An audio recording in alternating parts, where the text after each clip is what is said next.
रत्नागिरी तालुक्यातील पूर्णगड समुद्रात मासेमारीसाठी गेलेली नौका गुरुवारी सायंकाळी बुडाल्याची घटना घडली।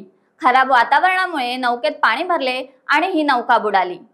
नौकेवरील 2 खलाशांना मत्स्य विभागाने कोस्ट गार्डच्या हेलिकॉप्टरच्या सहाय्याने रेस्क्यू करत त्यांचे प्राण वाचवले।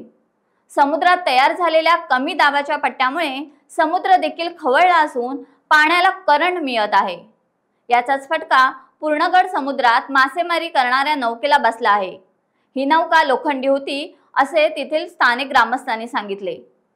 या मासेमारी नौकेवर 2 खलाशी होते। पूर्णगड समुद्रात 12 वाव अंतरावर ही नौका मासेमारी करत होती। यावेळी समुद्रातील वातावरण खराब झाल्याने बोटीत पाणी भरण्यास सुरुवात झाली। बोटीत पाणी भरण्यास सुरुवात होताच बोटीतील खलाशांनी तात्काळ बोटीवर चढून मदतीसाठी आरडाओरड सुरू केली। या घटनेची माहिती मिळताच स्थानिक मच्छीमारांनी मत्स्य विभागाशी संपर्क केला। कोस्ट गार्डच्या अधिकाऱ्यांनी खलाशांच्या रेस्क्यूसाठी हेलिकॉप्टर रवाना केले। अखेरच्या क्षणी हेलिकॉप्टरच्या मदतीने बुडणाऱ्या बोटीवरील 2 खलाशांना वाचवण्यात प्रशासनाला यश आले।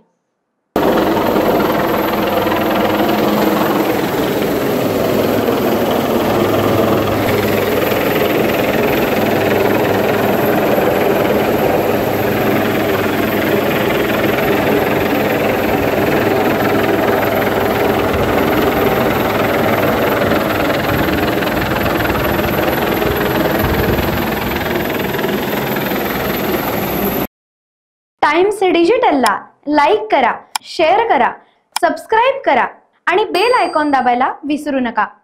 Times digital.